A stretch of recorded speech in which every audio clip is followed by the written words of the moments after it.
Morton from Cohen & Steers here to talk to you today about listed infrastructure. First, a secular case for the asset class.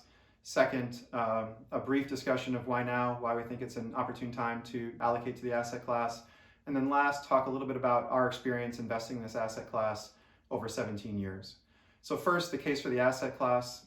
It all starts with historical underinvestment in the asset class over the last several decades, which has necessitated trillions of dollars of spending, not only in recent years, but over coming decades. So we think a lot of spending in the asset class should drive growth for listed infrastructure companies, as historically it's been the public sector that's spent on infrastructure, but more and more with stretched balance sheets on the part of governments, they're looking to the private sector to help with that investment need. So it's underinvestment historically leads to a real opportunity to invest over time. I think the second feature that we've seen with the asset class relates to the performance profile, where we've seen very attractive equity-like returns over a long-term period, but with materially lower volatility than equities, and also, most importantly, downside protection. So in periods when the equity market's down, infrastructure as an asset class has historically only been down half as much as the market. I think the other point is inflation sensitivity, obviously top of mind for people right now, given all of the inflationary pressures that have been building. Infrastructure, by virtue of their pricing structures, those assets tend to be able to pass along inflationary pressures in the form of higher prices to customers. That has led infrastructure historically as an asset class to outperform its historical average in periods of unexpected inflation. So we've got some inflation protection by virtue of pricing structures in the infrastructure asset class. People ask often, where are investors sourcing their allocations today? It's really two places. One, as equities have gone up and to the right for as long as we can remember, investors are looking to take a little bit of equity beta off the table and investing in an asset class, again, that provides that type of downside protection, but also, again, some of that equity participation as a hedge. And then second, we're seeing investors who have been allocated to private infrastructure that are now layering in a sleeve of listed infrastructure to complement that private allocation. So what's the current case for listed infrastructure? Why do we think now is an opportune time to invest in the asset class? First, several key themes that we think you can get access to through listed infrastructure. First, data and the digital transformation of economies. Cell tower companies and data centers are at the heart of that transformation. Decarbonization, a move to away from fossil fuels into renewable sources of fuel, where we have numerous companies in our universe that are leading that transition.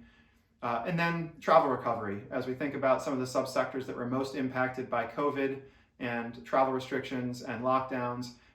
We expect, as vaccine distribution continues throughout 2021, that we should see a turnaround in many of those stories as we move into late 2021 and into 22.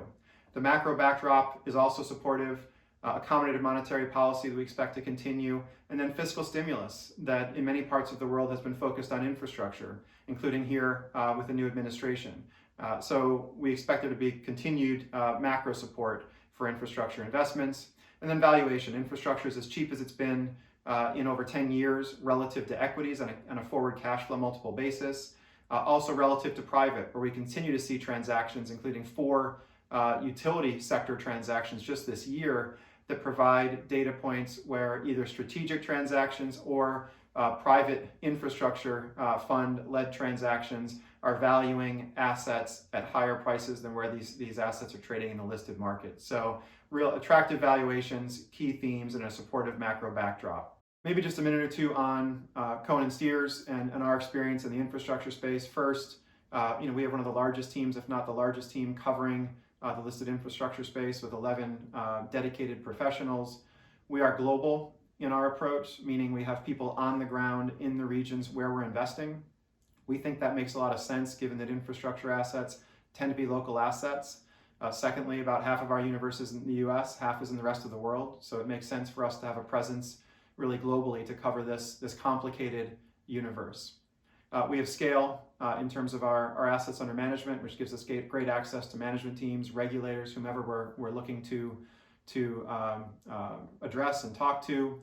Our process is unique, and it's one that recognizes and appreciates the fact that there's tremendous dispersion of return within our universe, not only between different companies in our universe, but also between different subsectors and geographies. So we designed a process many years ago when we first launched our infrastructure effort to appreciate those facts and better mine for alpha across our universe. We're dedicated to listed infrastructure as a team. We're dedicated to liquid real assets as a firm, and have had great success in terms of building our infrastructure presence. Our interests are aligned. I've got a great deal of my personal wealth invested in this strategy because I believe in infrastructure as a important cornerstone of an investment portfolio. And then lastly, all of this comes together in a very strong track record over 17 years of investing in the listed infrastructure space. So thanks for listening today. I look forward to talking to people in person as we move past this COVID period.